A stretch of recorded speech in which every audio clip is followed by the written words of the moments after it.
Regression ಅಲ್ಲಿ feedback ಅನ್ನೋ component ಇದೆ ಅಂತ ಹೇಳಿದ್ವಿ.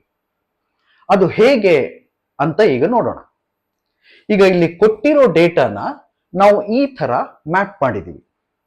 ನಮ್ಮ ಉದ್ದೇಶ ಈಗ ಏನು ಅಂದ್ರೆ ಈ ಎಲ್ಲಾ ಪಾಯಿಂಟ್ ಗಳನ್ನ ಜೋಡಿಸಿ ಒಂದು ಸ್ಟ್ರೈಟ್ ಲೈನ್ ಅನ್ನ ಬರಿಬೇಕು. For example, one of the possibility ಏನಿದೆ ಅಂದ್ರೆ ನಾವು ಒಂದು ಸ್ಟ್ರೈಟ್ ಲೈನ್ ಈ ತರ ಬರಿಬಹುದು, ಅಥವಾ ಈ ತರ ಒಂದು ಸ್ಟ್ರೈಟ್ ಲೈನ್ ಕೂಡ ಬರಿಬಹುದು, ಅಥವಾ ಈ ಎಲ್ಲಾ ಪಾಯಿಂಟ್ಸ್ ಮೂಲಕ ಸೀದಾ ಸೀದಾ ಹೋಗುವಂತ ಒಂದು ಲೈನ್ ಅನ್ನ ಕೂಡ ಬರಿಬಹುದು. ಈಗ ಈ ಮೂರು ಪಾಸಿಬಿಲಿಟೀಸ್ ಇಲ್ಲಿ ಬಹಳ ಇಫೆಕ್ಟಿವ್ ಆಗಿರೋ ಪಾಸಿಬಿಲಿಟಿ ಯಾವುದು ಅಂತ ನೋಡಿದ್ರೆ ಈ ರೆಡ್ ಅಲ್ಲಿ ನಾವು ಯಾವ್ದು ಬರೆದಿದ್ದೀವಿ, ಯಾವುದು ಎಲ್ಲಾ ಪಾಯಿಂಟ್ ಮೂಲಕ ಹೋಗ್ತಾ ಇದೆಯೋ ಅದೇ ಅಂತ ಗೊತ್ತಾಗುತ್ತೆ. ಹೇಗೆ ಗೊತ್ತಾಗುತ್ತೆ? ಪ್ರತಿ ಲೈನ್ ಏನು ಬರೆದಿದ್ದೀವಿ ಅದಕ್ಕೆ ಮತ್ತೆ ಈ ಆಕ್ಚುಯಲ್ ಪಾಯಿಂಟ್ಗೆ ಏನು ಡಿಫರೆನ್ಸ್ ಇದೆ ಅನ್ನೋದನ್ನ ಮೆಷರ್ ಮಾಡಿ ಆ ಡಿಸ್ಟೆನ್ಸ್ ಎಲ್ಲಿ ಬಹಳ ಕಮ್ಮಿ ಇದೆ ಅದನ್ನ ಈ ಮಾಡೆಲ್ ಅಲ್ಲಿ ಅಂದ್ರೆ ನಾವು ಸ್ಲೋಪ್ ಫೈಂಡ್ ಔಟ್ ಮಾಡುವಾಗ ಆಪ್ಟಿಮೈಸ್ ಆಗಿರುತ್ತೆ. ಹಾಗಾಗಿ ರಿಗ್ರೆಷನ್ ಮಾಡೆಲ್ ನಲ್ಲಿ ನಮಗೆ ಒಂದು ಫೀಡ್ಬ್ಯಾಕ್ ಅನ್ನೋದು ಆಲ್ರೆಡಿ ಇದೆ. ನಾವು ಅದನ್ನ RMSE ಅಥವಾ ಆರ್ ಸ್ಕ್ವಯರ್ ಅಂತ ಕರಿತೀವಿ. ಆ ವ್ಯಾಲ್ಯೂವನ್ನ ನಾವು ರಿಗ್ರೆಷನ್ ನ ಮೆಷಿನ್ ಲರ್ನಿಂಗ್ ಆಗಿ ಯೂಸ್ ಮಾಡಬೇಕು ಅಂದಾಗ ಯೂಸ್ ಮಾಡ್ಕೋಬಹುದು. ಅಂದ್ರೆ RMSE ಅಥವಾ ಆರ್ ಸ್ಕ್ವಯರ್ ಅಂತ ನಾವೇನ್ ಕರಿತೀವಿ ಅದನ್ನ ಫೀಡ್ಬ್ಯಾಕ್ ಕಾಂಪೊನೆಂಟ್ ಅಂತ ಕನ್ಸಿಡರ್ ಮಾಡ್ಬೋದು. ಈಗ ನಮಗೆ ಉಳಿದಿರೋದು ಇನ್ನೊಂದು ಕಾಂಪೊನೆಂಟ್, ಕಂಟ್ರೋಲ್ ಮಾಡೋದು ಹೇಗೆ.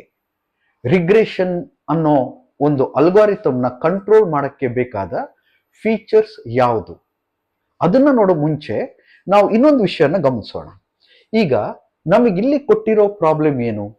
ರೈನ್ಫಾಲ್ ಇದೆ, ಪ್ಲಾಂಟ್ ಗ್ರೋತ್ ಇದೆ, ಡಿಸ್ಕ್ರಿಪ್ಟಿವ್ ಆಗಿ ನಾವು ಅದನ್ನ ಇಲ್ಲಿ ಡಿಸ್ಕ್ರೈಬ್ ಮಾಡಿದೀವಿ, ನಮಗೆ ಈಕ್ವೇಶನ್ ಸಿಕ್ಕಿದೆ. ನಮಗೆ ಬೇಕಾಗಿರೋದೇನು? ಹೊಸ ವ್ಯಾಲ್ಯೂಗೆ ಗ್ರೋತ್ ಎಷ್ಟಾಗುತ್ತೆ ಅನ್ನೋದನ್ನ ಕಂಡುಹಿಡಿಬೇಕು. ಅದಕ್ಕೋಸ್ಕರ ನಮಗೆ ಸ್ಲೋಪ್ ಮತ್ತೆ ಇಂಟರ್ಸೆಪ್ಟ್ ಇದೆರಡರ ವ್ಯಾಲ್ಯೂಸ್ ಬೇಕಾಗುತ್ತೆ. ಇದಕ್ಕೆ ಬಹಳ ಸ್ಟ್ಯಾಂಡರ್ಡ್ ಫಾರ್ಮುಲಾಗಳಿದೆ. ಫಸ್ಟ್ ನಾವು ಸ್ಲೋಪ್ ಹೇಗೆ ಕಂಡುಹಿಡಿಯೋದು ಅಂತ ನೋಡೋಣ. ಸ್ಲೋಪ್ ಅನ್ನೋದಕ್ಕೆ ಫಾರ್ಮುಲಾ ಏನು ಅಂದ್ರೆ ಸಿಗ್ಮಾ ಪ್ರತಿ ಎಕ್ಸ್ ಇಂದ ಈ ಪಾಪ್ಯುಲೇಷನ್ ನ ಮೀನ್ ಏನು ಅಂತ ಕಂಡುಹಿಡಿಬೇಕು, ಮತ್ತೆ ಪ್ರತಿ ವೈಗೆ ಅದರ ಮೀನಿಂದ ಡಿಫರೆನ್ಸ್ ಎಷ್ಟಿದೆ ಅಂತ ಕಂಡುಹಿಡಿದು ಈ ಡಿಫರೆನ್ಸು ಎಕ್ಸ್ ಇಂದ ಡಿವೈಡ್ ಮಾಡಬೇಕಾಗುತ್ತೆ. ಈ ಫಾರ್ಮುಲಾ ಯೂಸ್ ಮಾಡಿಕೊಂಡು ನಾವು ಸ್ಲೋಪ್ ಅನ್ನ ಕಂಡುಹಿಡಿಯಬಹುದು. ಒಂದ್ಸಲ ನಮಗೆ ಸ್ಲೋಪ್ ಸಿಕ್ತು ಅಂತ ಹೇಳಿದ್ರೆ ಇಂಟರ್ಸೆಪ್ಟ್ ಅನ್ನ ಫೈಂಡ್ ಮಾಡೋದು ಬಹಳ ಸುಲಭ. ಯಾಕೆಂದ್ರೆ ಇಲ್ಲೇ ಡೈರೆಕ್ಟ್ ಆಗಿ ಗೊತ್ತಾಗುತ್ತೆ ನಮಗೆ ಎ ವಿಲ್ ಬಿ ವೈ ನ ಮೀನ್ ಮೈನಸ್ ಬಿ, ಆಲ್ರೆಡಿ ಇಲ್ಲಿ ಕಂಡು ಹಿಡಿದಿದ್ದೀವಿ, ಬಿ ಎಕ್ಸ್ ಮೀನ್. ಈ ಎರಡು ಫಾರ್ಮುಲಾಗಳನ್ನ ನಾವು ಬಳಸ್ಕೊಂಡು ಈ ಈಕ್ವೇಶನ್ ನ ಯೂಸ್ ಮಾಡಿ ಹೊಸ ಎಕ್ಸ್ ವ್ಯಾಲ್ಯೂ ಕೊಟ್ರೆ ಅದಕ್ಕೆ ಕರೆಸ್ಪಾಂಡಿಂಗ್ ಆಗಿರೋ ವೈ ಎಷ್ಟು ಅಂತ ಕಂಡುಹಿಡಿಬಹುದು. ಈಗ ನಮಗೆ ಕೊಟ್ಟಿರೋ ಈ ಎಕ್ಸಾಂಪಲ್ ನಲ್ಲಿ ಫಾರ್ಮುಲಾ ಹಾಕಿದ್ರೆ ಬಿ ವ್ಯಾಲ್ಯೂ ಎಷ್ಟು ಬರುತ್ತೆ ಅಂತ ನೋಡಿದ್ರೆ ಬಿ 0.38 ಬರುತ್ತೆ. 0.38 ಬರುತ್ತೆ. ಇದೇ ಫಾರ್ಮುಲಾ ಈ ಡೇಟಾ ಹಾಕಿದ್ರೆ, ಅಂದ್ರೆ ನೀವು ಮೀನನ್ನ ಫೈಂಡ್ ಔಟ್ ಮಾಡಿ ಪ್ರತಿ ಮೀನಿಂದ ಇಂಡಿವಿಜುವಲ್ ಡಿಫರೆನ್ಸ್ ಫೈಂಡ್ ಔಟ್ ಮಾಡಿ ಈ ಫಾರ್ಮುಲಾಗೆ ಹಾಕಿದ್ರೆ ನಿಮಗೆ ಬಿ ವ್ಯಾಲ್ಯೂ 0.38 ಬರುತ್ತೆ. ಹಾಗೇನೆ ಎ ವ್ಯಾಲ್ಯೂ 1.26 ಬರುತ್ತೆ.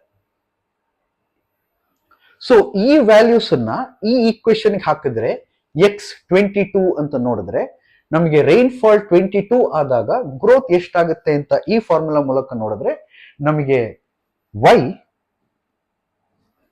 ಫಾರ್ ಎಕ್ಸ್ 22 ಎಷ್ಟು ಬರುತ್ತೆ ಅಂತ ನೋಡಿದ್ರೆ 9.68 ಬರುತ್ತೆ. ಅಂದ್ರೆ ಇಲ್ಲಿ ನಾವು 9.68 ಅಂತ ಬರೀಬಹುದು. ಸೊ ಬಹಳ ಸಿಂಪಲ್ ಆಗಿ ನಾವು ಕೊಟ್ಟಿರೋ ಡೇಟಾನ ಯೂಸ್ ಮಾಡಿಕೊಂಡು ಅದನ್ನ ಡಿಸ್ಕ್ರೈಬ್ ಮಾಡಿದ ಅಲ್ಲದೆ ಮುಂದೆ ನಡೆಯುವಂತಹ ಒಂದು ಇವೆಂಟ್ ನ ಪ್ರೆಡಿಕ್ಟ್ ಕೂಡ ರಿಗ್ರೆಷನ್ ಮೂಲಕ ಮಾಡಬಹುದು. ನಾನು ಆಗ್ಲೇ ಹೇಳಿದಾಗೆ ಪ್ರೆಡಿಕ್ಷನ್ ಮಾಡೋದು ಮೆಷಿನ್ ಲರ್ನಿಂಗ್ ನ ಒಂದು ಬಹಳ ದೊಡ್ಡ ಅಂಶ. ಸೊ ಅದು ನೋಡಿದೀವಿ, ಫೀಡ್ಬ್ಯಾಕ್ ನೋಡಿದೀವಿ. ನಮಗೀಗ ಉಳಿದಿರೋದು ಈ ಕಂಟ್ರೋಲ್ ಕಾಂಪೊನೆಂಟ್ ಏನು. ಇದನ್ನ ಅರ್ಥ ಮಾಡ್ಕೊಳ್ಳಕ್ಕೆ ನಾವು ಇದೇ ಪ್ರಾಬ್ಲಮ್ನ ಇನ್ನೊಂದ್ಸಲ ನೋಡೋಣ.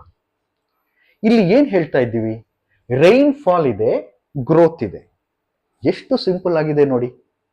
ಅಂದ್ರೆ ಮಳೆ ಬಂದಿರೋ ಡೇಟಾನ ಯೂಸ್ ಮಾಡಿಕೊಂಡು ಗಿಡ ಎಷ್ಟು ಬೆಳೆಯುತ್ತೆ ಅಂತ ಹೇಳ್ತಾ ಇದ್ದೀವಿ ಅಂತ ಇಲ್ಲಿ. ಅಫ್ಕೋರ್ಸ್ ನಾವು ಶುರು ಮಾಡಕ್ಕೆ ಈ ಎಕ್ಸಾಂಪಲ್ ಬಹಳ ಚೆನ್ನಾಗಿದೆ, ಆದ್ರೆ ಪ್ರಾಕ್ಟಿಕಲಿ ಯೋಚನೆ ಮಾಡಿ. ಬರೀ ರೈನ್ ಫಾಲ್ ಡೇಟಾ ಇಟ್ಕೊಂಡು ಮಳೆ ಎಷ್ಟು ಬಂದಿದೆ ಅನ್ನೋದನ್ನ ಮಾತ್ರ ಇಟ್ಕೊಂಡು ಗಿಡ ಬೆಳೆಯೋದನ್ನ ಪ್ರಿಡಿಕ್ಟ್ ಮಾಡೋದು ಎಷ್ಟು ಮಾತ್ರ ಸರಿಯಾಗುತ್ತೆ? ಯಾಕೆಂದ್ರೆ ಅಲ್ಲಿ ಬಹಳಷ್ಟು ಬೇರೆ ಬೇರೆ ಫ್ಯಾಕ್ಟರ್ಸ್ ಕೂಡ ಇರುತ್ತೆ ಅಲ್ವಾ. ಅಂದ್ರೆ ಹಾಕಿರೋ ಗೊಬ್ಬರ ಏನು, ಆ ಮಣ್ಣಿನ ಕ್ವಾಲಿಟಿ ಏನು, ನೀವು ಯೂಸ್ ಮಾಡ್ತಿರೋ ಬಿತ್ತನೆ ಬೀಜದ ಕ್ವಾಲಿಟಿ ಏನು, ಇವೆಲ್ಲ ಸೇರಿ ತಾನೇ ಒಂದು ಪ್ಲಾಂಟ್ ಬೆಳೆಯೋದನ್ನ ನಾವು ಪ್ರಿಡಿಕ್ಟ್ ಮಾಡಕ್ ಸಾಧ್ಯ. ಬರೀ ಮಳೆ ಬಂತು ಅನ್ನೋ ಕಾರಣಕ್ಕೆ ಪ್ಲಾಂಟ್ ಗ್ರೋತ್ ನ ಪ್ರಿಡಿಕ್ಟ್ ಮಾಡೋದು ಅಷ್ಟಾಗಿ ಸರಿ ಕಾಣಲ್ಲ. ಇದನ್ನೇ ನಾವು ಮೆಷಿನ್ ಲರ್ನಿಂಗ್ ಭಾಷೆನಲ್ಲಿ ಫೀಚರ್ಸ್ ಅಂತ ಕರಿತೀವಿ. ಇಲ್ಲಿ ನಾವು ಗ್ರೋತ್ ಅನ್ನ ಪ್ರಿಡಿಕ್ಟ್ ಮಾಡಕ್ಕೆ ಒಂದೇ ಒಂದು ಫೀಚರ್ ರೈನ್ ಫಾಲ್ ಅನ್ನೋದನ್ನ ಮಾತ್ರ ಯೂಸ್ ಮಾಡಿದೀವಿ.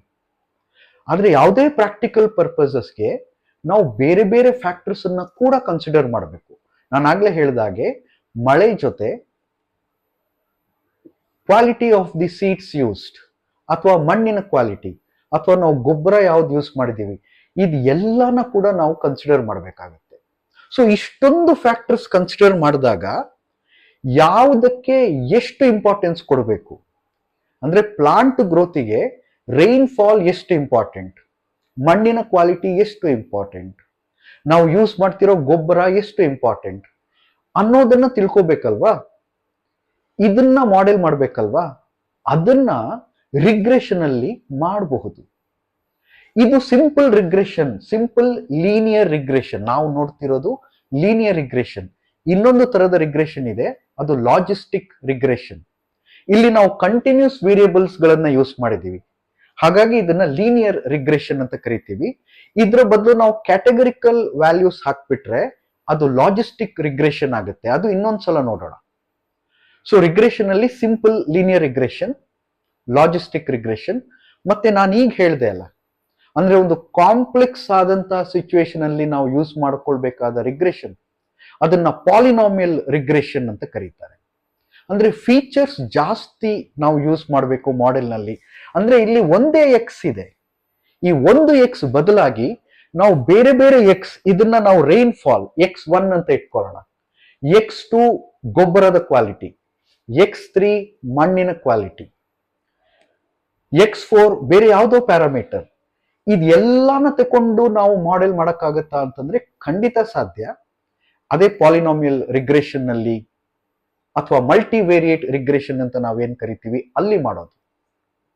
ಸೊ ಆ ಥರ ಮಾಡಿದಾಗ ನಾವು ಫೀಚರ್ಸ್ ಗಳನ್ನ ಜಾಸ್ತಿ ಯೂಸ್ ಮಾಡಿದಾಗ ಯಾವ ಫೀಚರ್ಗೆ ಎಷ್ಟು ಇಂಪಾರ್ಟೆನ್ಸ್ ಕೊಡಬೇಕು ಅನ್ನೋದನ್ನ ಕಂಟ್ರೋಲ್ ಮಾಡೋದು ಪಾಸಿಬಲ್ ಇದೆ. ಸೊ ಈಗ ನೋಡಿ, ನಾವು ಈ ಕಂಟ್ರೋಲ್ ಕಾಂಪೊನೆಂಟ್ ಬಂದ್ವಿ. ಅಂದ್ರೆ ಯಾವ ಫೀಚರ್, ಈಗ ರೈನ್ ಫಾಲ್ ಇದು ಇಂಪಾರ್ಟೆಂಟ್. ಎಷ್ಟು ಇಂಪಾರ್ಟೆಂಟ್? ಒಂದು 30% ರೈನ್ ಫಾಲ್ ಆದ್ರೆ, ಇನ್ನೊಂದು 30% ಮಣ್ಣಿನ ಕ್ವಾಲಿಟಿ, ಇನ್ನೊಂದು 20% ಗೊಬ್ಬರ. ಈ ತರ ನಾವು ಇಂಪಾರ್ಟೆನ್ಸ್ ಹೇಳ್ಬೋದಲ್ವಾ, ಯಾವ ಫೀಚರ್ ಎಷ್ಟು ಇಂಪಾರ್ಟೆಂಟ್.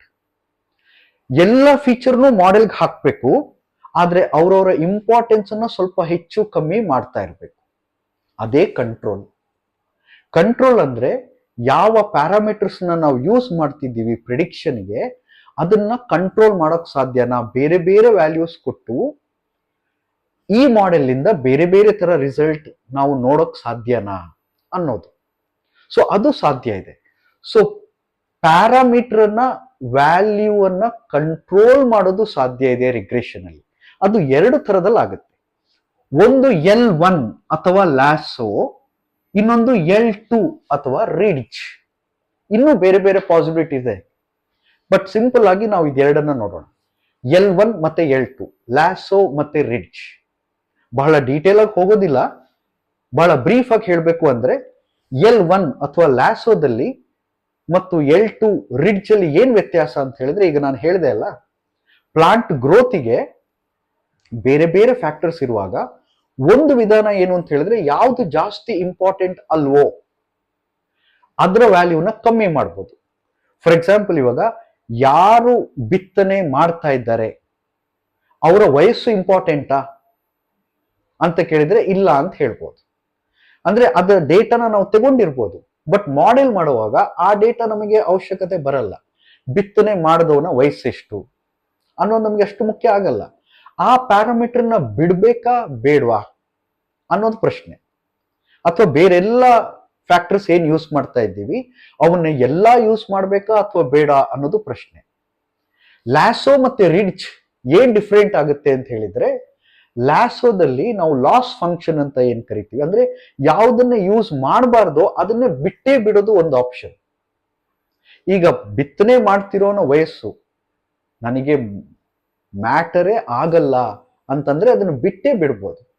ಅಥವಾ ಅದನ್ನ ಇಟ್ಕೋಬಹುದು, ಇಟ್ಕೊಂಡು ಅದಕ್ಕೆ ಇಂಪಾರ್ಟೆನ್ಸ್ ಬಹಳ ಕಮ್ಮಿ ಕೊಡ್ಬೋದು. 0.001 ಇಂಪಾರ್ಟೆನ್ಸ್ ಕೊಡ್ಬೋದು ಅದಕ್ಕೆ, ಬಟ್ ಅದು ಸ್ಟಿಲ್ ಇರುತ್ತೆ. ಸೊ ಈ ಎರಡು ವ್ಯತ್ಯಾಸ ಎರಡರ ಮಧ್ಯ, ಲ್ಯಾಸೋ ಮತ್ತೆ ರಿಡ್ಜ್ ಮಧ್ಯ. ಅಂತೂ ನಮಗೆ ಇವಾಗ ಬೇಕಾಗಿರೋದು ಏನು ಅಂತಂದ್ರೆ, ರಿಗ್ರೆಷನ್ ಮೆಷಿನ್ ಲರ್ನಿಂಗ್ ಅಲ್ಗಾರಿಥಮ್ ಆಗಿ ಹೇಗ್ ನೋಡೋದು ಅಂತ ನಮ್ಮ ಮುಖ್ಯ ಉದ್ದೇಶ. ಅದರಲ್ಲಿ ನಾವು 3 ವಿಷಯ ತಿಳ್ಕೊಂಡ್ವಿ ಇವತ್ತು. ಒಂದು, ರಿಗ್ರೆಷನ್ ಅನ್ನ ಡಿಸ್ಕ್ರಿಪ್ಟಿವ್ ಅನಾಲಿಸಿಸ್ಗೆ ಮಾತ್ರ ಅಲ್ಲದೆ ಪ್ರೆಡಿಕ್ಟಿವ್ ಅನಾಲಿಸಿಸ್ಗೆ ಕೂಡ ಯೂಸ್ ಮಾಡ್ಬೋದು. ಹೇಗೆ ಯೂಸ್ ಮಾಡ್ಬೋದು? ನಮ್ಮ ಹತ್ರ ಈ ಫಾರ್ಮುಲಾ ಇದೆ, ಈ ಫಾರ್ಮುಲಾ ಯೂಸ್ ಮಾಡಿಕೊಂಡು ನಾವು ಸ್ಲೋಪ್ ಮತ್ತೆ ಇಂಟರ್ಸೆಪ್ಟ್ ಫೈಂಡ್ ಮಾಡ್ಬೋದು. ಆ ವ್ಯಾಲ್ಯೂಸ್ ಸಿಕ್ಕಿದ ಮೇಲೆ ನಾವು ಯಾವುದೇ ಹೊಸ ಎಕ್ಸ್ ಸಿಕ್ಕಿದ್ರೆ ಅದರ ವೈ ಅಂದ್ರೆ ನಮ್ಮ ಪ್ರಿಡಿಕ್ಷನ್ ಅನ್ನ ನಾವು ಮಾಡ್ಬೋದು. ಹಾಗಾಗಿ ರಿಗ್ರೆಷನ್ ನ ಮೆಷಿನ್ ಲರ್ನಿಂಗ್ ಆಗಿ ಯೂಸ್ ಮಾಡ್ಬೋದು, ಬಿಕಾಸ್ ನಾವು ಪ್ರಿಡಿಕ್ಷನ್ ಮಾಡಕ್ ಸಾಧ್ಯ. ಎರಡನೇದು, ಫೀಡ್ಬ್ಯಾಕ್ ಇದೆಯಾ, ಫೀಡ್ಬ್ಯಾಕ್ ಕಾಂಪೊನೆಂಟ್ ಇದೆಯಾ ರಿಗ್ರೆಷನ್ ನಲ್ಲಿ, ಇದೆ ಅಂತ ಹೇಳಿದ್ದೀವಿ. ಅಂದ್ರೆ ನೀವು RMSE ಅಥವಾ R² ಅಂತ ಏನ್ ಹೇಳ್ತೀರಿ, ಎರರ್ ಫೈಂಡ್ ಔಟ್ ಮಾಡೋದು ರಿಸಲ್ಟ್ದು, ಅದನ್ನ ಯೂಸ್ ಮಾಡಿಕೊಂಡು ರಿಗ್ರೆಷನ್ ಮಾಡೆಲ್ ಹೇಗ್ ವರ್ಕ್ ಮಾಡಿದೆ ಅಂತ ಹೇಳ್ಬೋದು. ಮೂರನೇದು ಬಟ್ ಬಹಳ ಇಂಪಾರ್ಟೆಂಟ್ ಪಾರ್ಟ್ ನಾವು ಏನ್ ನೋಡಿದೀವಿ ಅಂತಂದ್ರೆ, ಕಂಟ್ರೋಲ್ ಅಲ್ಗಾರಿಥಮ್ದು ಕಂಟ್ರೋಲ್ ಕಾಂಪೊನೆಂಟ್ ಯಾವುದು, ಲ್ಯಾಸೋ ಮತ್ತೆ ರಿಡ್ಜ್. ಇದು ಏನ್ ಮಾಡುತ್ತೆ, ಬಹಳ ಫೀಚರ್ಸ್ ನಾವು ಮಾಡೆಲ್ ಅಲ್ಲಿ ಯೂಸ್ ಮಾಡಿದ್ರೆ ಆ ಎಲ್ಲ ಫೀಚರ್ಸ್ ಇಂಪಾರ್ಟೆನ್ಸ್ ಚೇಂಜ್ ಮಾಡಿ ಮಾಡೆಲ್ ಪರ್ಫಾರ್ಮೆನ್ಸ್ ನೋಡಿ ಯಾವುದು ಚೆನ್ನಾಗಿ ವರ್ಕ್ ಆಗುತ್ತೆ ಆ ಮಾಡೆಲ್ನ ಇಟ್ಕೋಬಹುದು. ಕೊನೆಯಲ್ಲಿ ಏನ್ ಹೇಳ್ಬೋದು ಅಂದ್ರೆ, ರಿಗ್ರೆಷನ್ ಅನ್ನೋದು ಡೇಟಾ ಅನಾಲಿಸಿಸ್ ಪರ್ಪಸ್ಗೋಸ್ಕರ ಬರೀ ಒಂದು ಸ್ಟ್ಯಾಟಿಸ್ಟಿಕಲ್ ಟೂಲ್ ಅಲ್ಲದೆ ಒಂದು ಮೆಷಿನ್ ಲರ್ನಿಂಗ್ ಟೂಲ್ ಆಗಿ ಕೂಡ ಯೂಸ್ ಮಾಡಬಹುದು.